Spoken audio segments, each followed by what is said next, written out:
Seriously? Wow.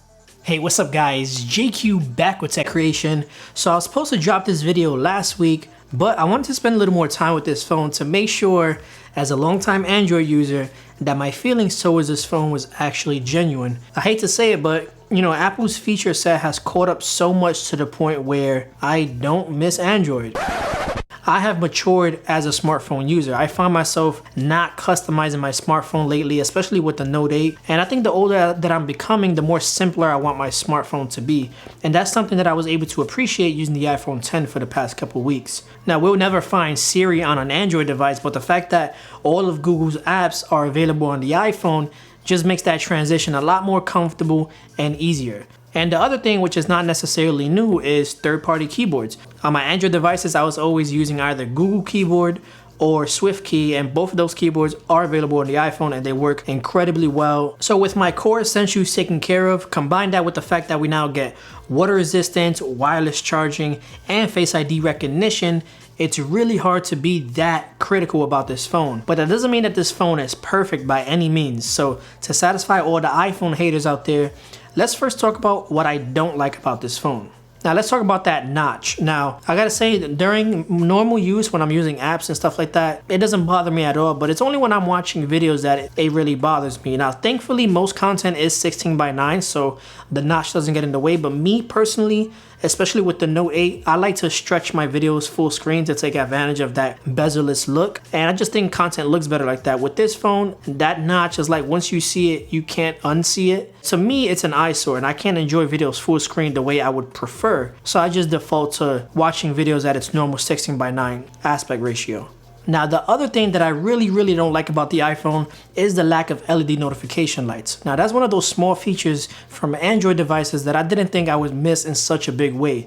Now, I am aware that you can have the iPhone flashlight go off whenever you receive a notification, but that only goes off one time, and that's not necessarily helpful when you're away from your phone. And when you come back to it, you'll never know if you got a notification. On an Android device, I can just peek across the room and see if I have a missed alert. So that's the difference, and I really hope to see that in the next lineup of iPhones. The next thing I don't like is that the battery life. The battery on this phone is trash. With this phone, I have to pray that if I forget my charger, somebody else has a charger lying around, because this phone doesn't get me through half my day. And to make things worse, the included charger doesn't charge this phone that fast either. I mean, I plugged it in and it takes a little while to charge. So yeah, I really wasn't satisfied with the whole battery and the charging situation. During those days that I was halfway, I would turn on low power mode to see if that would help. And it did help, but it did compromise the performance as well, because I noticed a lot more stuttering and lagging because it slowed down the CPU performance on the phone. I just didn't like, I don't like the whole battery experience on this phone. I know there's ways to fast charge this by buying other accessories that'll speed up the charging process, but the truth of the matter is most people are gonna use what's given to them out the box, and that's what was given to me, so that's what I'm using. I'm not gonna go out and buy extra accessories for that. So now let's talk about what I do like about this phone. So on the topic of battery and charging and stuff, I'm so happy Apple finally came to their senses and included Qi wireless charging into their iPhones. Now I don't have to put away my wireless chargers on my nightstand. I can just throw the iPhone 10 down, go to sleep, and when I wake up it's fully charged. Now the next thing that I love is Face ID. Now something that I bragged about on the Note 8 and the Galaxy S8 was iris scanning. I talked about in my previous reviews how much I love that technology and how well it worked. And I gotta say, Face ID, in my opinion, is everything I wanted iris scanning to be. I didn't like the fact that with iris scanning you had to hold up the phone to your face at eye level. I didn't like that when it was bright outside, it wouldn't work in the sun. And with the Face ID, this thing is fast, it's accurate, and it works basically no matter which way you're looking at the phone. You can have it eye level, you can look down, and it works from a pretty generous distance as well. You don't have to hold it close to your face or look awkward. And this integrates with all the apps as well. So since this does replace the fingerprint scanner, now you can use Face ID to log into all your favorite apps. And I really dig that cool face animation when you're logging into apps. It's really little elements like that that really add to the user experience. So that brings me to Apple's AirDrop feature. That's something that I really envy about iOS, and I wish Android had an equivalent or even something close, and they don't.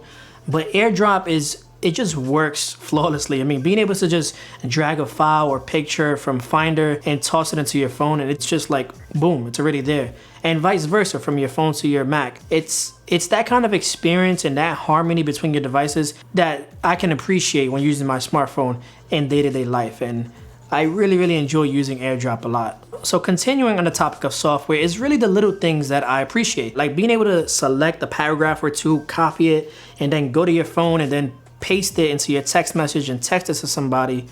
That's a cool feature. That's a useful tool and it's practical on day-to-day usage. Anyway, moving on. So the other thing that I like is built-in screen recording. Now on the Android side of things, you usually have to download a third-party app that you either have to pay for or it's a bit clunky and it may not work properly. With the iPhone, it just works and it's built right in. It's just a matter of turning it on the settings. You just pull down your control center from the top right, you hit record, and now you're good to go. And emojis, I have mixed feelings about that. I think these are a great form of expression and it's really fun when you mess around with it. And I was really impressed at how Apple's Face ID technology picks up all of these little micro expressions and incorporates them in real time into the Animoji.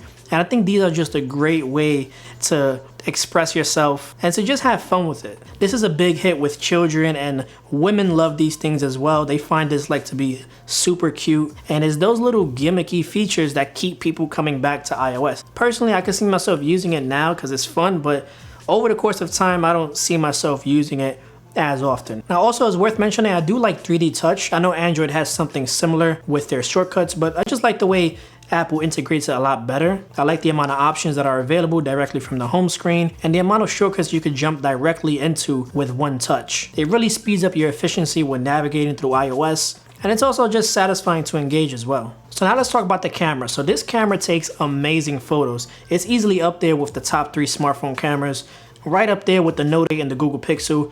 But I do think that the Google Pixel's image processing is a whole lot better than this phone.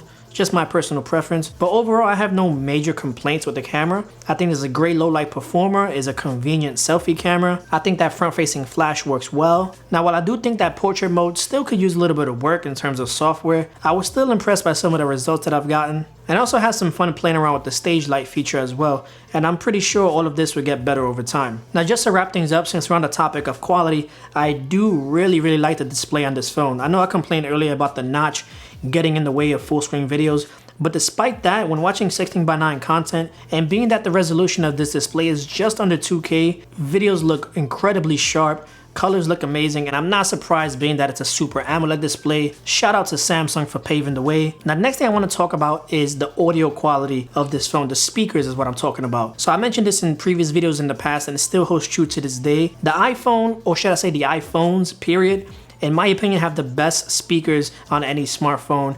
That stereo speaker setup sounds amazing. Audio sounds rich, vocals sound clear, and you can actually put this thing really loud without experiencing any distortion. And you know, I find myself just listening to music straight from the phone without any headphones, and I usually don't do that with any other smartphone, and that's specifically because of how good the speakers sound. So A+ to the iPhone X speakers. So just to bring things home a little bit, this phone has been working great for me with all the Google apps.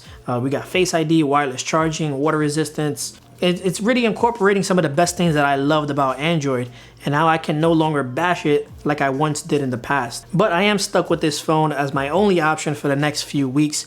And let me know what you guys think.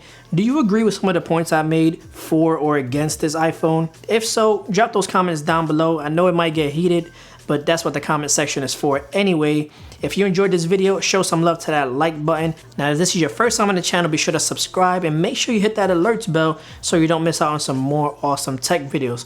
I want to thank each and every one of you guys for watching, and I will see you in the next video. Peace out.